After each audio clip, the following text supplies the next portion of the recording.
মগজ ধোলাই। ভিডিওটি এক্ষুনি লাইক করে দাও আর কমেন্ট করে জানাও যে আর কি কি ধরনের ধাঁধা তোমরা মগজ ধোলাইতে দেখতে চাও। তাহলে চলো আজকের ধাঁধাগুলি নিয়ে শুরু করা যাক। এই ছবি দুটি খুব ভালো করে লক্ষ্য করুন। এই ছবি দুটিতে মোট 5টি পার্থক্য আছে। আপনাকে এই 5টি পার্থক্য খুঁজে বার করতে হবে।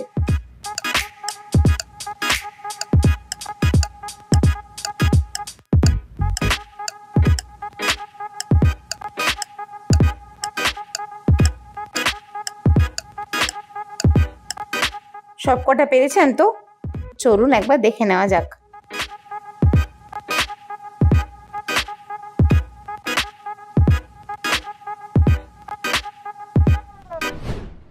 মিস্টার জগজিৎ পান্ডে তার নিজের বাড়িতে খুন হন।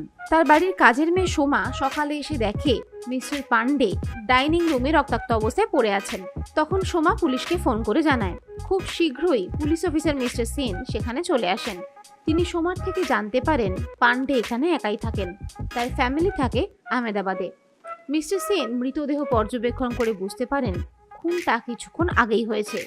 তখন তিনি সোমাকে জিজ্ঞাসা করেন, তুমি কি এখানে কাউকে আসতে দেখেছো? সোমা জানায় সে কাউকে এখানে আসতে দেখেনি। এরপর মিস্টার সেন প্রতিবেশীদের বাড়িতে যান জিজ্ঞাসাবাদের উদ্দেশ্যে। প্রথমে তিনি প্রসেনজিৎ ভৌমিকের কাছে যান এবং জিজ্ঞাসা করেন আজ সকাল থেকে কিছু সন্দেহজনক নিয়ে লক্ষ্য করেছেন কিনা। প্রসেনজিৎ বলেন, না, আমি বাড়িতে একাই থাকি, তাই সকালে উঠে সব কাজ শেষ করে আমাকে অফিসে যেতে হয়। আমি এখনই অফিসে যাওয়ার জন্য বেরোতে যাচ্ছিলাম। এরপর মিস্টার সেন অভিরাজদের কাছে যান আর জিজ্ঞাসা করেন তার সাথে মিস্টার পান্ডের শেষ কবে দেখা হয়েছিল। এ কথা বলতেই অভিরাজবাবু ভেঙে পড়েন, কারণ অভিরাজবাবু এবং পান্ডে দুজনে খুব ভালো বন্ধু এবং বিজনেস পার্টনারও ছিলেন।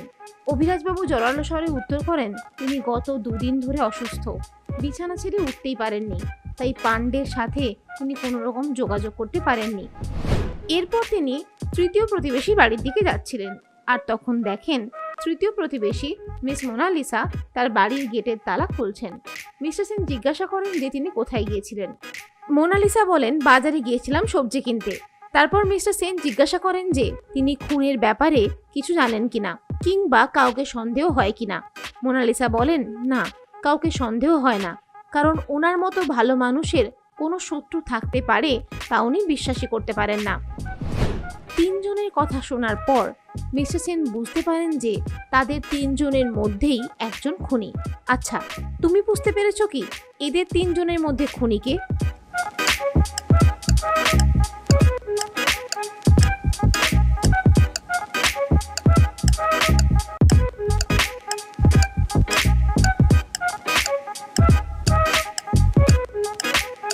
খুনি হলেন মিস মোনালিসা।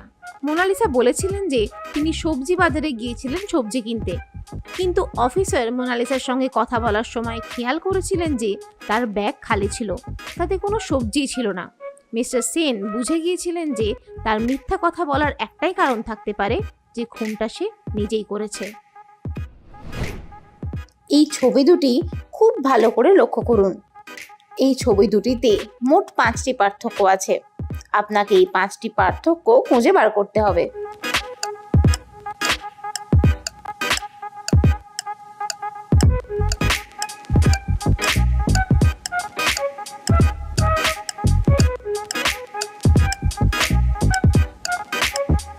সবকটা পেরেছেন তো? চলুন একবার দেখে নেওয়া যাক।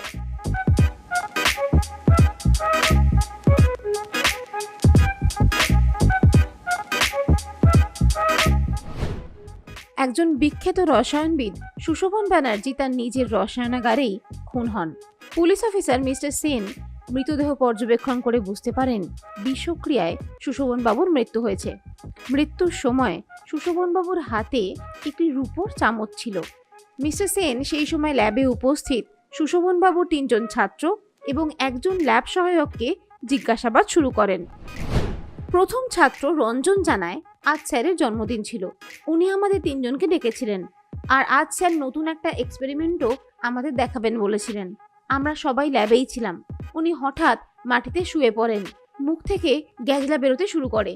সাথে সাথে আমরা অ্যাম্বুলেন্স ডাকি, কিন্তু অ্যাম্বুলেন্স এসে পৌঁছানোর আগেই ওনার মৃত্যু হয়। ওনাকে কেউ খুন করতে পারে এটা আমি ভাবতেই পারছি না। দ্বিতীয় ছাত্র অগ্নিব জানায়, স্যার আমাদের এক্সপেরিমেন্ট দেখানোর জন্য ডেকেছিলেন। স্যারকে কেউ কেন খুন করবে আমি বুঝতেই পারছি না। রাজেশ ল্যাবে ঢোকার কিছুক্ষণ পর আমি ল্যাবে ঢুকি। তৃতীয় ছাত্র রাজেশ বলে, আমি যখন ল্যাবে আসি তখন স্যার একাই ছিলেন। আমি আর স্যার অনেকক্ষণ গল্পও করি। আমার একবারের জন্য মনে হয়নি যে ওনার শরীর খারাপ। স্যার এইভাবে মারা যাবেন আমি ভাবতেও পারি না। ল্যাবের সহায়ক সুদীপ বলে, আজ স্যারের জন্মদিন ছিল। স্যার আমায় কেক কিনতে পাঠিয়েছিলেন।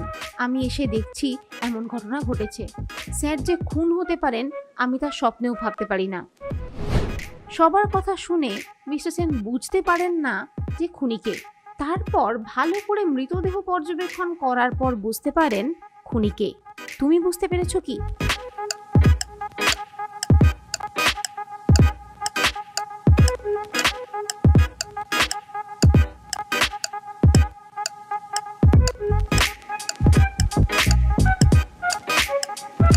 খুন করেছে অগ্নিব।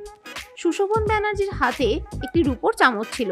রূপোর সংকেত হলো AG, যা অগ্নিবের নামের প্রথম দুটি অক্ষর। সুশোভন ব্যানার্জি আসলে হাতে রূপোর চামচ নিয়ে খুনি কে তা বুঝিয়ে দিতে চেয়েছিলেন। এই ছবি দুটি খুব ভালো করে লক্ষ্য করুন। এই ছবি দুটিতে মোট 5টি পার্থক্য আছে।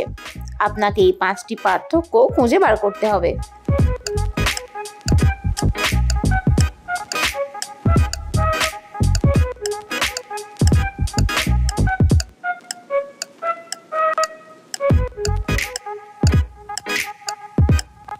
সবকটা পেরেছেন তো? চলুন একবার দেখে নেওয়া যাক।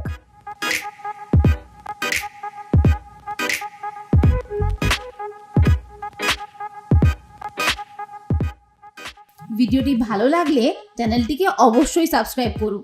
আর তোমার বন্ধুদের সাথেও ধাঁধাগুলি শেয়ার করে দেখো তো, তারা তোমার মতোই প্রশ্নের উত্তর দিতে পারে কিনা।